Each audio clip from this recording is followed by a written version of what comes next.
Sebelum Anda menonton dan mendengarkan cerita misteri, jangan lupa tekan tombol subscribe.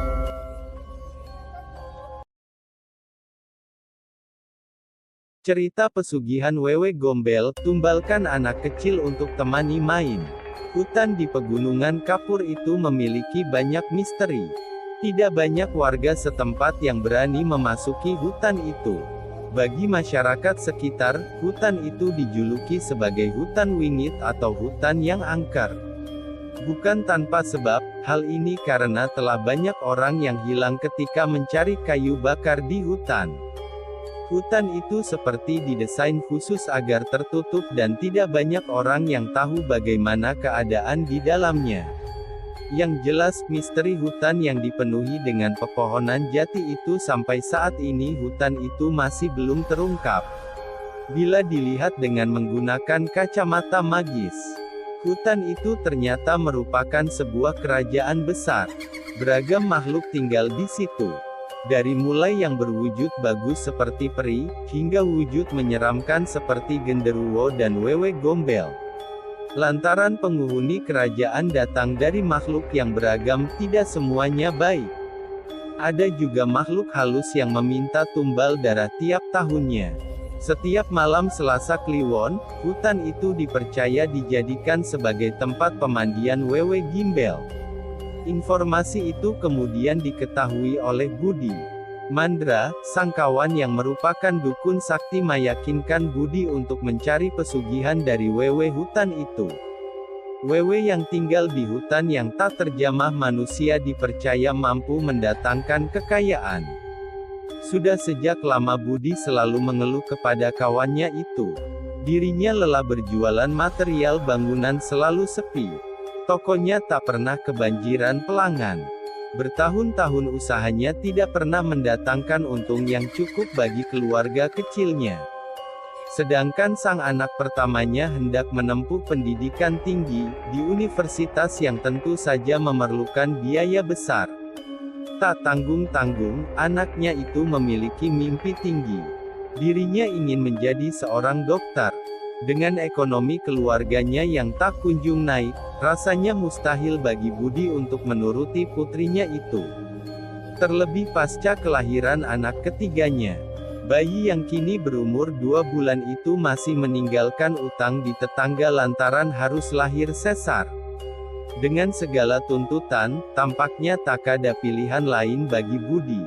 Dirinya harus menjalani laku pesugihan atau keluarganya akan hancur. Ketika matahari mulai tenggelam, Budi dan Mandra bersiap sudah berada di halaman depan hutan itu. Keduanya membawa perbekalan cukup yang mereka simpan di tas punggungnya masing-masing.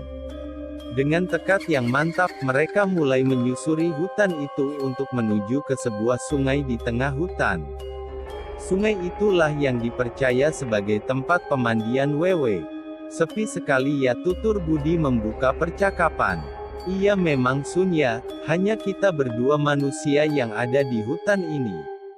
Kita harus selalu memantapkan tekad karena sudah terlambat untuk berbalik, kata Mandra dengan mata yang penuh siaga. Suasana hutan itu sunyi senyap.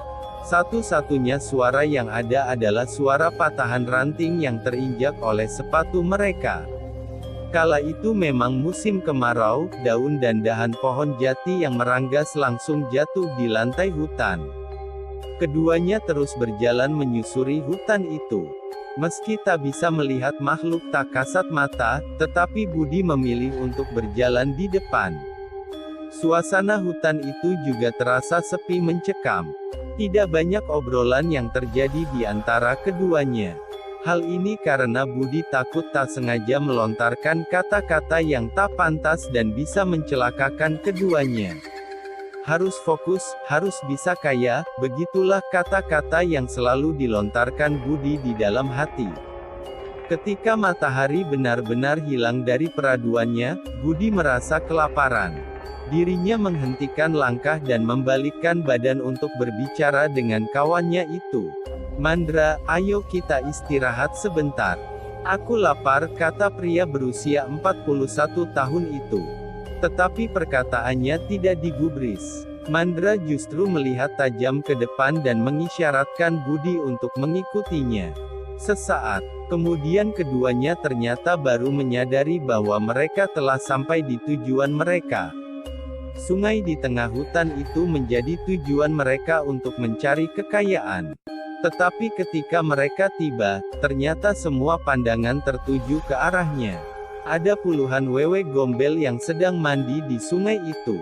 Kesemuanya menatap dua manusia itu dengan geram. Mengapa kegiatan mandi mereka yang tak sering harus diusik manusia? Dengan sigap, Mandra langsung mengemukakan maksudnya. Perkenalkan, nama saya Mandra dan ini kawan saya Budi. Budi sedang memiliki kesusahan ekonomi. Apakah kalian dapat membantu? Tanya Mandra dengan hati-hati. Bantuan kami tidak cuma-cuma. Kami suka bermain dengan bayi. Kamu cukup bawa bayi tiap malam Selasa Kliwon dan kamu bisa dapat kekayaan. Kami tidak akan menyakiti, kami hanya ingin bermain bersama bayi manusia, tutur salah satu wewe itu. Budi gemetar, tetapi ia tahu bahwa dirinya tak boleh terlihat takut. Budi akhirnya menyetujui perjanjian itu. Toko material bangunan milik Budi kemudian sukses besar. Hanya dengan waktu 3 bulan, Budi mampu memperluas tokonya dengan barang dagangan yang komplit. Anak perempuan tertuanya dapat bersekolah di Fakultas Kedokteran di universitas ternama di kota itu. Tetapi, akibat perjanjian kekayaan yang ia lakukan dengan makhluk halus, anak termuda Budi harus menanggung akibatnya. Lantaran sering bermain dengan makhluk halus berenergi negatif, sang anak memiliki tumbuh kembang yang lambat. Sang anak juga terlihat tampak lemas di pagi hari tapi energi di malam hari.